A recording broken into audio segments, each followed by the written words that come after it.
මම දැන් මේ කියවන්නේ ඉන්දියාවේ පරම කාරුණික පරමජෝති සංගමේ YouTube channel එකේ බෙදාගෙන තිබිච්ච ශ්‍රී කල්කී භගවාන්ගේ ප්‍රාතිහාර්යයක් සිංහලට පරිවර්තනය කරමින් මම කරන්නේ වීඩියෝ එක ප්ලේ කරන ගමන් බැතිමතා Tamanට ලැබිච්ච ප්‍රාතිහාර්යය කියපු විදියටම සිංහලට හරවන එකයි.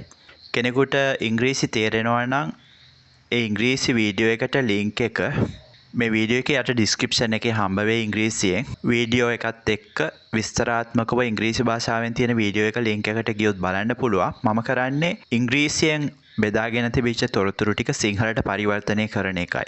හොඳයි අපි ඉස්සරහට යමු. මගේ නම රාධා ක්‍රිෂ්ණ රාජු. මම දැන් විශ්‍රාමිකයි. මම හිටියේ දකුණු මධ්‍යම පළාත් දුම්රිය අංශයේ ඉන්දියාවේ ප්‍රධාන ටිකට් පරීක්ෂකවරයෙක් විදිහට. මම දැන් ඔයාලා එක්ක බෙදාගන්නේ ශ්‍රී අම්මා භගවාන් මට ලබා දීපු ස්වර්ණමය ප්‍රාතිහාර්යයක්. මේ ප්‍රාතිහාර්යය මට ලැබුණේ දුම්රිය අනතුරකට මුහුණ දීලා ඉඳද්දී. ඒ අනතුර සිද්ධ වුණේ අනකාපල්ලි කියන දුම්රිය ස්ථානයේදී දෙසැම්බර් 1998. මට දකින්න තිබිච්ච එකම දේ තමයි මගේ මරණය. මගේ මරණය මං අභියසට ඇවිල්ලා තිබ්බා. මේ කියන දවසේ මම වැඩට යන්න ලෑස්ති වෙද්දී මගේ පොඩි පුතා මගේ අතින් අල්ලගෙන කිව්වා තාත්තේ අද වැඩට යන්න නම් එපා කියලා. අන්න ඒ වෙලාවේ තමයි මගේ බිරිඳ සුනීතා ශ්‍රී අම්මා භගවාන්ගේ පොකට් ශ්‍රී මූර්තිය මගේ අතේ තිබ්බේ.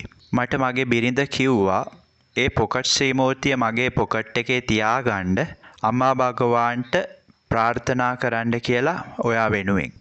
අම්මා භගවාන්ට යාඥා කරන්න කියලා කිව්වා. ඉතින් මම ශ්‍රී මූර්තිය ඉස්සරහට ගිහිල්ලා මම ගෙදර ශ්‍රී මූර්තිය ඉස්සරහට ගිහිල්ලා අම්මා භගවාන්ගෙන් ආරක්ෂාව අනුග්‍රහය ඉල්ලා ඉඳලා වැඩට පිටත් වුණා. මම කෝච්චියේ අන්තිම පෙට්ටියේ රාජකාරී කරමින් හිටියේ. කෝච්චිය අන්නකපල්ලි දුම්රිය ස්ථානයේ විනාඩි 2ක් රැඳිලා පිටත් වෙන්න පටන් ගත්තා. මම කෝච්චියට ගොඩ වෙන්න හැදුවා.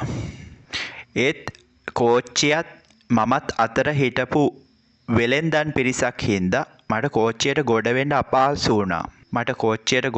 අපහසු වුණා. ඒ දවස්වල අපිට නිල ඇඳුමක් තිබුණා ඇඳගෙන ඉන්න.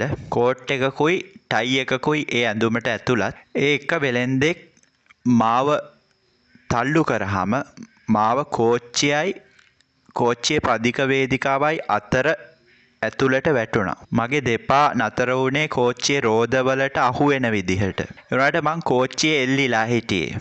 කෝච්චියේ පදික වේදිකාවයි කෝච්චියයි අතර මම හිර වෙලා හිටපු හින්දා මට උඩට එන්න කිසිම විදිහක් තිබ්බේ නැහැ. මගේ ශරීරය පදික වේදිකාවත් කෝච්චියත් අතර තැලිලා පොඩි වෙන්න පටන් ගත්තා. මගේ ශරීරයට ගොඩක් හානි වුණා. මට වේදනාව දරා ගන්න බැරි තත්වයක තිබ්බේ. ඒ වෙලාවේ මට හිතුණා මේක තමයි මගේ ජීවිතයේ අවසානය කියලා.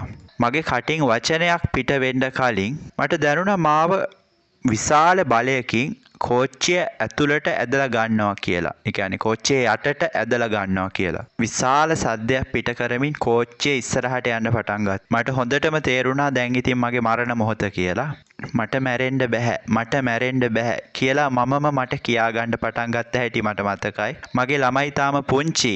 ඒගොල්ලන්ට මාව නැතුව අසරණ වෙන්න වෙනවා. මගේ බිරිඳට මම නැතුව ජීවත් වෙන්න බෑ. මම මෙතන මැරුණොත් ඒගොල්ලන්ට මොනවා වෙයිද? මට යාළ වෙනුවෙන් ජීවත් වෙන්න ඕනකම තිබුණා. හොඳටම අසරණ වෙලා සම්පූර්ණයෙන්ම යටහත් පහත්ව මම හදවත පතුලින්ම අම්මා භගවාන්ගෙන් උදව් ඉල්ලුවා. ශ්‍රී අම්මා භගවාන් අනේ කරුණා කරලා මාව බේරගන්න. මේ වෙලාවේ එක පාරටම කෝච්චිය පිටත් වෙද්දිම මට පෙවුණා සූක්ෂම ශරීරයක් මම ඉස්සරහා පෙනී ඉන්නවා. මගේ පුංචි ශ්‍රී මූර්තියේ හිටපු භගවාන් ඒ වගේ 100 ගුණයක් විශාලව මම ඉස්සරහා පෙනී හිටියා. ඒ වෙලාවේ මට ශ්‍රී අම්මා භගවාන් ඊතරමයි පෙනුනේ. භගවාන් හරිම ආදරෙන් මම වෙතට ඇවිල්ලා මම එක්ක hina වෙලා එයාගේ දෑත දිගු කරා. කෙනෙකුට මේ වීඩියෝ එකේ යට ඩිස්ක්‍රිප්ෂන් එකේ තියෙන වීඩියෝ එක බැලුවොත් මේ රූපත් දකින්න පුළුවන් වෙයි. මගේ ශ්‍රී භගවාන් තමන්ගේ අත් දෙකෙන් මාව උස්සලා පදික වේදිකාවෙන් තිබ්බා.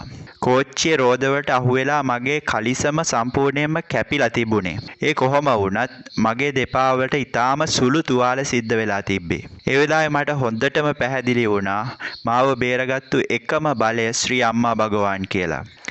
මම අහස දිහා බලාගෙන පුදුම කෘතඥතාවයකින් අඬා වැටෙන්න ගත්ත ඒ වෙලාවේ. වෙන කාටද ඒ වගේ දිව්‍යමය අනුග්‍රහයක් දෙන්න පුළුවන්? අද මම මේ විදිහට වාඩි වෙලා ඕගොල්ලන්ට මේ දේ කියන්නේ අම්මා භගවාන්ගේ අනුග්‍රහයෙන් හින්දාම විතරයි. අද දවස වෙනකම්ම එදා මම ශ්‍රී භගවාන් කෝච්චියේ යට මාව බේරගන්නවා දැක්ක රූපේ මගේ හිතේ හොඳටම ඇඳිලා තියෙනවා. ඒක කවදාවත් මගේ හදවතින් ඉවත් කරන්න බෑ. මම මේක ඕගොල්ලන්ට කියනවා. මේක එසේ මෙසේ ප්‍රතිහාරයක් නෙමෙයි. කෝච්චියකට යට වෙලා පොඩි පට්ටම් වෙලා යන්න හිටපු මාව සම්පූර්ණයෙන්ම බේරුණා. එහෙම අවස්ථාවකට කෙනෙක් මුහුණ දුන්නොත් ජීවිතයක් ඉතුරු වෙන්නේ නැහැ. භගවාන් මට මේ ජීවිතේ මේ විදිහට ආරක්ෂා කරලා නොදුන්නා නම් මාව කෑලි කෑලි වලට කැපිලා යන්නයි තිබුණේ. එදා ඉඳලා අද වෙනකම් මම හැම දවසකම ඒ ශ්‍රී අම්මා භගවාන් පොකට් ශ්‍රී මූර්තිය මගේ පොකට් එකේ තියාගෙන ඉන්නේ. අද මට මරණ බයක් ඇත්තෙම නැහැ.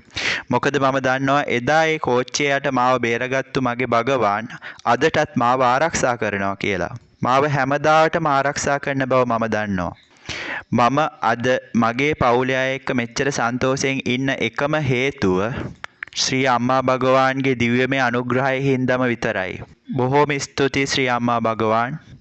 කෝටි වාරයක් කෘතඥයි අම්මා භගවාන්. අනන්ත කෝටි වාරයක් කෘතඥයි අම්මා භගවාන්.